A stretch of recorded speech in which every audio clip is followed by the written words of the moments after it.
Selamat pagi adik-adik. Pada hari ini kita akan belajar pelajaran sekolah minggu yang kedua. Judulnya Tugas dari Pencipta. Ya, bukunya seperti ini. Tugas dari Pencipta. Pada minggu yang lalu kita sudah bersama-sama belajar ya. Kira-kira adik-adik ada yang ingat nggak minggu kemarin kita belajar tentang apa? Ya, minggu kemarin kita belajar tentang Kejadian pasal 1. Isinya apa? Isinya tentang pekerjaan Allah dalam menciptakan alam semesta. Nah, siapa di sini yang masih ingat Tuhan menciptakan alam semesta ini berapa hari? 1, 2. Ya, Tuhan menciptakan alam semesta dan seisinya itu selama 6 hari. Dan pada hari yang ke-7 Tuhan itu beristirahat, berhenti dari segala pekerjaannya untuk menciptakan alam semesta ini. Nah, dan topik pelajaran hari ini adalah maksud dan tujuan Tuhan menciptakan manusia dalam alam semesta ini. Nah, sebelum mulai pelajaran, mari kita berdoa. Selamat pagi Tuhan Yesus, terima kasih atas berkat-Mu hari ini. Dan sekarang kami akan memulai pelajaran sekolah minggu pada pagi hari ini ya Tuhan. Kiranya Tuhan berkati kami sehingga kami dapat mengikuti sekolah minggu dari awal, pertengahan hingga akhir ya Tuhan. Di dalam nama Tuhan Yesus kami sudah berdoa dan ucap syukur. Amin. Ayat Alkitab yang dipakai pada pelajaran kali ini diambil dari Kejadian 1 ayat 26 sampai Kejadian pasal 2 ayat 17. Kejadian pasal 1 ayat 26 saya akan membantu membacakan. Berfirmanlah Allah, baiklah kita menjadikan manusia menurut gambar dan rupa kita, supaya mereka berkuasa atas ikan-ikan di laut dan burung-burung di udara, dan atas ternak, dan atas seluruh bumi, dan atas segala binatang melata yang merayap di bumi. Nah, pada ayat yang ke-26 ini, ayat 26 menjelaskan bahwa Tuhan sudah menciptakan segala sesuatunya, mulai dari penciptaan pada hari pertama hingga hari ke-6. Nah, hari ke-6 nanti manusia diciptakan pada hari ke-6 ya. Tuhan sudah menciptakan segala sesuatunya lengkap, mulai dari terang, lalu Tuhan menciptakan tumbuh-tumbuhan, hewan-hewan, baik hewan yang ada di udara, ada di darat, maupun ada di air. Nah, Tuhan sudah menciptakan semuanya secara lengkap, secara detail. Nah, lalu setelah semuanya cukup, setelah semuanya lengkap, baru Tuhan menciptakan manusia. Nah, kenapa manusia diciptakan paling akhir? Nah, manusia ini dipilih dan ditetapkan Allah sebagai makhluk yang lebih berkuasa atas segala ciptaan yang sudah diciptakan oleh Tuhan. Nah, jadi manusia ini diciptakan setelah semuanya lengkap, setelah semuanya tersedia. Nah, setelah semuanya ada, lalu manusia diciptakan oleh Tuhan untuk memelihara, untuk merawat semua ciptaan Tuhan. Dan manusia ini juga diberikan kuasa untuk memanfaatkan atau memakai segala makhluk hidup yang sudah diciptakan oleh Tuhan. Lalu ayat yang ke-27. Maka Allah menciptakan manusia itu menurut gambarnya. Menurut gambar Allah diciptakannya dia, laki-laki dan perempuan diciptakannya mereka. Maka setelah Tuhan menciptakan segala sesuatunya, baik tumbuh-tumbuhan atau hewan tadi, barulah manusia diciptakan oleh Tuhan. Nah, manusia ini diciptakan menurut apa tadi?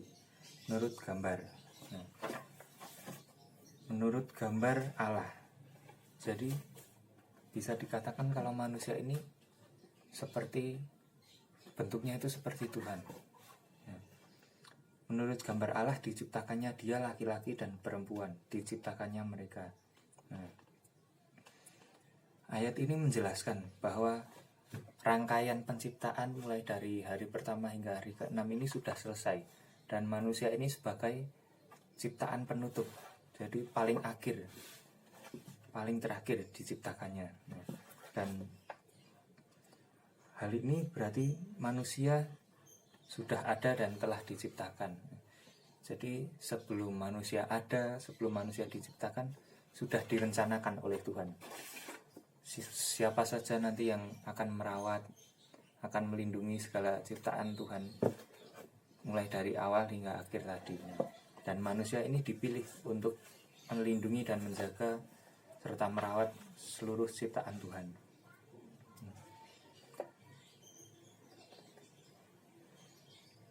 Manusia diciptakan oleh Allah tadi pada hari yang keberapa?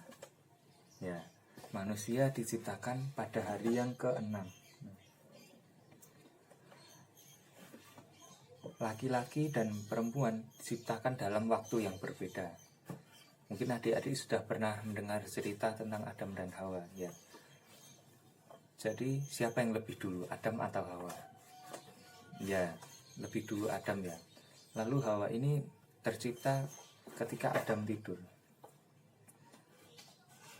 Ketika Adam tidur, Tuhan mengambil salah satu tulang rusuk dari Adam, diambil ketika tidur. Nah, dan dari tulang rusuk itu diciptakanlah manusia baru, namanya Hawa. Nah, Hawa ini diciptakan Tuhan untuk menemani Adam. Lalu ayat yang ke-28 sampai 31 kita bisa membaca, Allah memberkati mereka. Lalu Allah berfirman kepada mereka, beranak cuculah dan bertambah banyak. Penuhilah bumi dan taklukkanlah itu. Berkuasalah atas ikan-ikan di laut dan burung-burung di udara, dan atas segala binatang yang merayap di bumi. Ayat yang ke-29, berfirmanlah Allah, lihatlah, aku memberikan kepadamu segala tumbuh-tumbuhan yang berbiji di seluruh bumi dan segala pohon-pohonan yang buahnya berbiji. Itulah akan menjadi makananmu. Ayat yang ke-30, tetapi kepada segala binatang di bumi dan segala burung di udara dan segala yang merayap di bumi yang bernyawa, kuberikan segala tumbuh-tumbuhan hijau menjadi makanannya. Dan jadilah demikian. Maka Allah melihat segala yang dijadikannya itu, sungguh amat baik. Jadilah petang dan jadilah pagi. Itulah hari ke-6. Ya. Dari ayat 28 sampai 31 ini, Allah memberkati manusia ciptaannya itu supaya beranak cucu, supaya bertambah banyak dan memenuhi bumi. Nah, jadi Tuhan memberkati ini supaya keturunan manusia ini tidak habis. Nah, coba bayangkan kalau Tuhan tidak berkenan Adam dan Hawa memiliki anaknya, ya siapa yang tahu nama anaknya. Ya, itu untuk nanti pelajaran selanjutnya mungkin ya. Nah, Tuhan memberkati sehingga mereka dapat memiliki keturunan bertambah banyak. Nah, tentu saja ini merupakan rencana Tuhan supaya segala ciptaannya ini tadi tetap dijaga, tetap dirawat, sehingga tidak habis ya. Nah, tetap ada yang menjaga, merawat. Nah, manusia ini diberi kuasa untuk menaklukkan dan menguasai seluruh ciptaan Allah. Apa saja yang dijaga, ayo. Nah, yang dijaga itu semuanya ya, dari ciptaan pertama sampai terakhir. Contohnya ikan-ikan di laut, terus burung-burung, terus segala binatang yang merayap di darat ya. Nah, semua itu diciptakan oleh Allah untuk memenuhi kebutuhan manusia, dan manusia memiliki kuasa untuk menggunakan atau memanfaatkan ciptaan-ciptaan yang sudah diciptakan oleh Tuhan.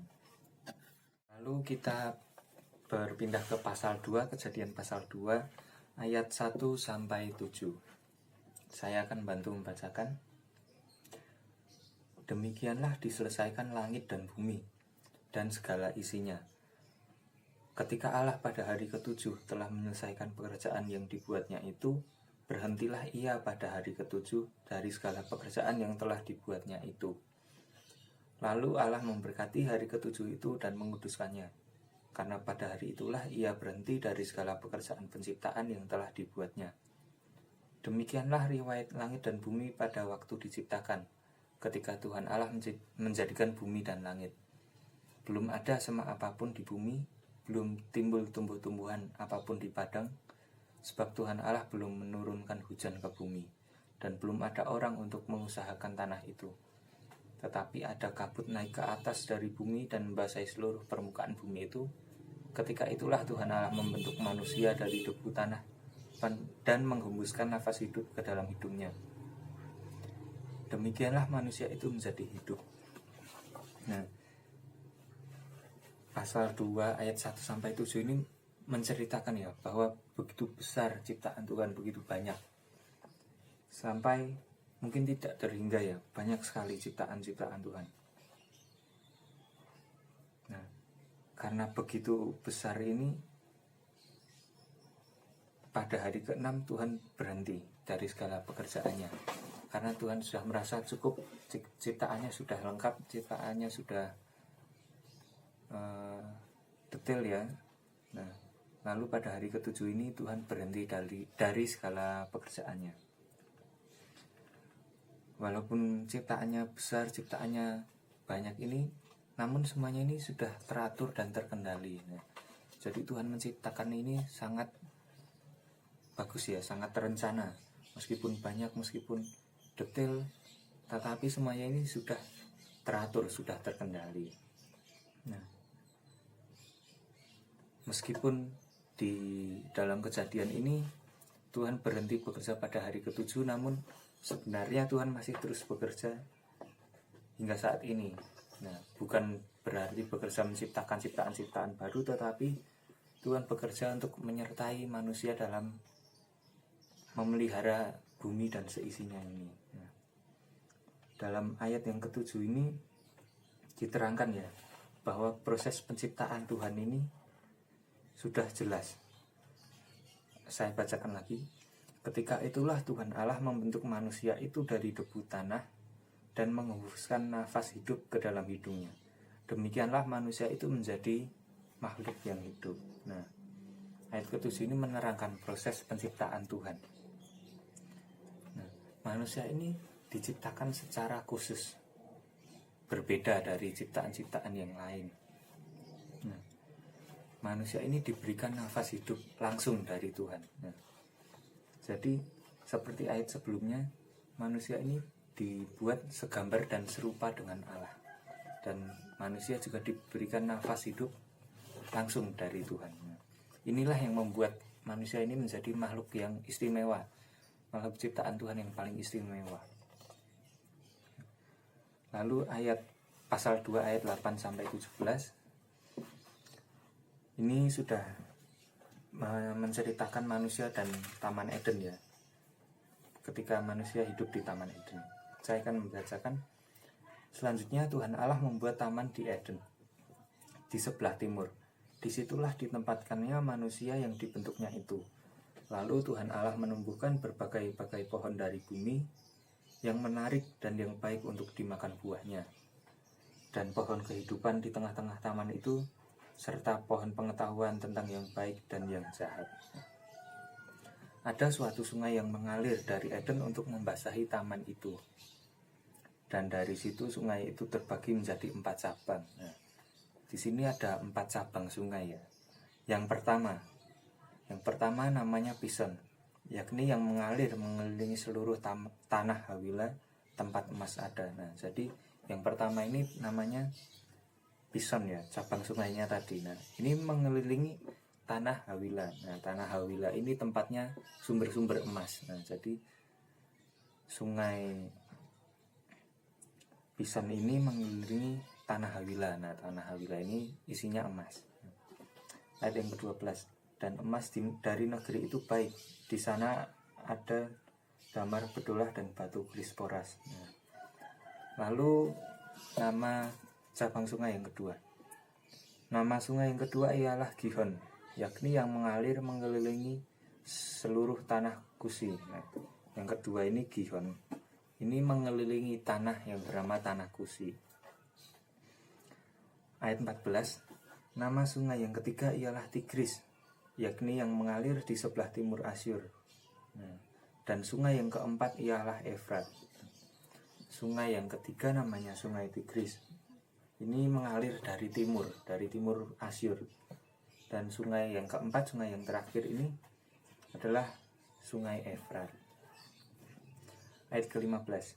Tuhan Allah mengambil manusia itu dan menempatkannya di dalam Taman Eden untuk mengusahakan dan memelihara taman itu. Lalu Tuhan Allah memberi perintah ini kepada manusia.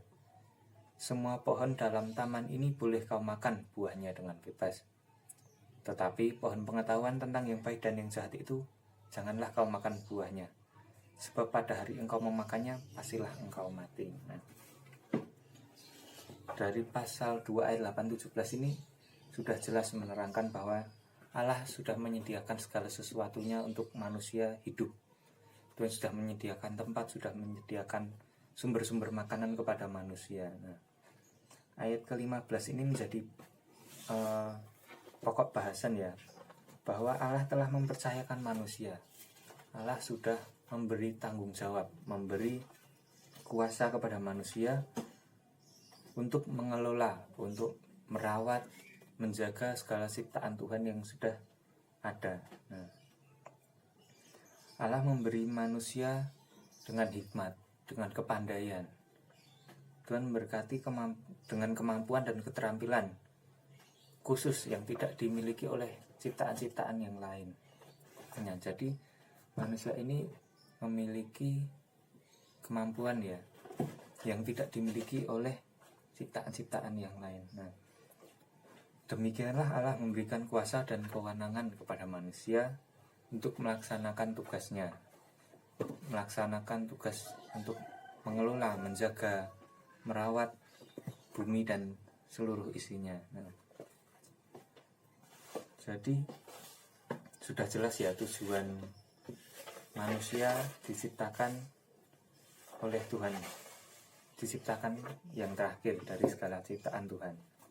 Jadi kesimpulannya, manusia ini diciptakan istimewa oleh Tuhan. Manusia ini diciptakan paling tinggi dari ciptaan-ciptaan yang lain, karena manusia ini dipilih, ditentukan oleh Tuhan untuk mengelola dan menjaga serta merawat bumi dan seluruh isinya. Dan manusia juga diberi kebebasan untuk menggunakan atau memanfaatkan isi bumi ini untuk kelanjutan hidupnya. Jadi Tuhan sudah memberkati manusia dengan tugas dan tanggung jawab manusia untuk menjaga. Tuhan juga memberkati kita manusia untuk dapat menggunakan sebagai sumber makanan, sumber minuman. Jadi Tuhan sudah memberkati manusia sebagai makhluk yang istimewa dari segala ciptaan Tuhan yang lainnya. Kira-kira adik-adik sanggup nggak untuk menjaga dan tidak merusak alam di sekitar kita? Banyak ya lingkungan di sekitar kita ini sedang tidak baik-baik saja. Mungkin pada saat ini masih ada pandemi virus corona ya. Lalu karena ada pandemi ini kita jadi disuruh di rumah saja. Di rumah saja ini juga sebenarnya rencana Tuhan supaya kita bisa tidak keluar-keluar, tidak berpergian. Ada di berita kalau semenjak ada corona ini, semenjak ada pandemi ini, lingkungan di bumi ini sedikit membaik. Kok bisa membaik, Mas? Kan ada virus. Karena ada virus ini manusia kan jadi tidak keluar-keluar, tidak suka berpergian. Jadi lapisan ozon yang ada di bumi, lapisan yang ada di langit itu sempat rusak atau sempat tidak baik. Hal itu disebabkan karena asap kendaraan, ada pembakaran. Asap-asapnya itu merusak lapisan ozon. Ketika manusia di rumah saja tidak berpergian, secara alamiah bumi memperbaiki dirinya sendiri. Karena tadi berkurangnya asap kendaraan atau asap pembakaran, Jadi lapisan ozon ini kembali pulih. Nah, meskipun pandemi seperti ini kita tidak bisa bertemu atau tidak bisa berjumpa, sebenarnya ada rencana baik dari Tuhan secara tidak langsung yang mungkin kita sadari ya. Nah, lalu sebagai anak-anak Tuhan, apakah kita bersedia untuk menjalankan perintah Tuhan untuk menjaga dan tidak merusak alam ciptaan Tuhan? Nah, contoh-contoh yang bisa adik-adik lakukan di rumah ya, karena masih di rumah ya, tidak bisa keluar-keluar. Contohnya ketika di rumah belajar, ada buku, terus belajar menghitung, orek-orekan, nah gitu, kertas orek-orekannya itu dibuang dari jendela atau dibuang ke tempat sampah. Ya, pasti dibuang ke tempat sampah ya. Nah, terus yang dulu juga sempat viral atau trending ya, ketika di rumah saja harga tanaman naik. Nah, biasanya ini ibu-ibu ya, nah tanya ke ibu-ibu adik-adik ini, nah pasti beli tanaman atau bunga itu dirawat. Gak mungkin beli cuma ditaruh, diletakkan di meja. Enggak ya, pasti ketika membeli tanaman, pasti tanamannya itu disirami, diberi pupuk, bahkan dipindah ke tempat yang terkena sinar matahari. Nah, ini adalah contoh untuk menjaga, untuk merawat ciptaan Tuhan. Nah, masih banyak lagi contoh-contoh yang dapat adik-adik lakukan untuk menjaga dan melindungi alam di sekitar kita. Nah, di sini ada tugas. Nah, yang nomor 1, menebang hutan lindung. Nah, kira-kira ini contoh menjaga alam sekitar atau merusak? Ayo, apa? Nah, pasti merusak ya. Nah, jadi menebang hutan lindung ini tindakan yang merusak. Kalau merusak berarti tidak setuju. Nah, lalu yang kedua ini ya, apa ini? Membawa wadah makanan dan minuman sendiri. Nah, ini kira-kira tindakan menjaga alam sekitar atau tidak? Ya, ini menjaga alam sekitar ya, karena kalau membawa wadah makanan atau tempat minum sendiri tentu akan mengurangi sampah. Nah, kalau sampah berkurang pasti lingkungan juga terjaga, tidak rusak. Jadi ini setuju. Nah, ini 3, mendaur ulang sampah. Mendaur ulang sampah itu apa, Mas? Nah, jadi ketika kita membuang sampah dipisah sampah organik dan anorganik. Anorganik itu sampah-sampah yang tidak dapat membusuk. Contohnya plastik, kertas, kaca. Nah, seperti itu tidak bisa membusuk. Nah, kalau organik itu seperti sisa-sisa makanan, baik tulang ayam atau tulang ikan, terus sayur-sayuran. Nah, seperti itu bisa membusuk. Nah, mendaur ulang sampah ini jadi memisahkan sampah-sampah antara sampah organik dan anorganik. Jadi mendaur ulang sampah ini menjaga lingkungan ya, jadinya setuju. Nah, ini nanti bisa dijawab di rumah sisa-sisa ini. Nah, jadi sekian pelajaran hari ini. Kesimpulannya dari pelajaran hari ini adalah manusia memiliki tugas dan tanggung jawab langsung dari Tuhan untuk menjaga dan melindungi alam di sekitar kita. Jadi dengan menjaga dan melindungi alam sekitar kita, itu sudah merupakan merupakan contoh taat kepada Tuhan dalam menjalankan perintahnya untuk menjaga alam di sekitar kita. Sekian pelajaran hari ini. Tuhan Yesus memberkati.